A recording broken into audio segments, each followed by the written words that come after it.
Hi, I'm Heather and welcome to Cooking with the Tachnas. Today I'm going to show you how to make broccoli cheddar bites. This is a really easy recipe. It's super yummy. You can eat them as a snack, appetizer, you can eat them for lunch. They freeze. It's really super simple. It's low carb, it's a keto friendly recipe, so I hope you guys enjoy this. So the first thing you do is you're going to take half a cup of Parmesan cheese, half a teaspoon of garlic powder, 1.5 cups of shredded cheddar. I use sharp cheddar. You can use whatever kind of cheddar you want. An ounce of softened cream cheese. So this has been sitting out for a while and I threw it in the microwave for just a short moment. And 2 eggs lightly beaten. So you're gonna combine this together. Then you're gonna put some salt and pepper in it.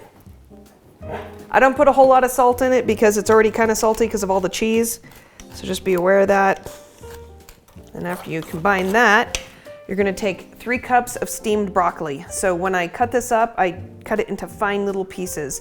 You wanna take the stems off. You want it to be tiny little pieces because you're gonna put it into a mini muffin pan. And you want it to be able to just congeal with everything else. So add in the 3 cups of steamed broccoli. And it's not steamed for very long either. It's very lightly steamed because you don't want them mushy because that's gross. The next step is 1 teaspoon of baking powder and 2 tablespoons of coconut flour. You can use regular flour as well. Mix that up really good. So after you get this good and mixed up, you're going to put it into a refrigerator for 10 to 15 minutes. So it's very important that this gets chilled. It helps everything absorb together. It helps it hold together when you're putting it into the muffin pan. You cannot skip this step or they will not turn out correctly. After that, you're going to put them in a 400-degree oven and they're gonna bake for about 15 to 20 minutes. Again, just make sure that you're paying attention to it while it's in the oven. So I'll be back in about 10 to 15 minutes and I'll show you how to put it all into the muffin pan. Hi, the timer went off. These have been in the refrigerator for about 15 minutes. So I have already set the oven to 400 degrees. It takes 2 of these trays to get through the entire batch.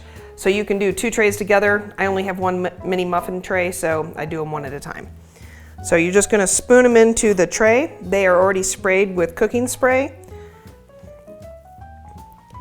I've never had to use a muffin liner for these because they're really moist and they don't stick. And these will expand a little bit on you, but they will stay together, so it'll be okay. Okay, the oven's preheated. I'm gonna stick these in our toaster oven because I have something already baking in our larger oven. So super easy. I hope you guys enjoy them. We'll be back soon with this. Hi, the broccoli bites are done and they turned out perfectly. If you like these, you can eat them plain. You can dip them in stuff. We like to dip them in ranch dressing and that's really tasty. So I'm gonna pull one apart and show you what it looks like. And that's exactly what you want. So it's completely done. It's full of ooey gooey cheese and broccoli and they're just really good and they're healthy for you. Thanks for watching. Be sure to like, subscribe, and ring that bell. Have a great day.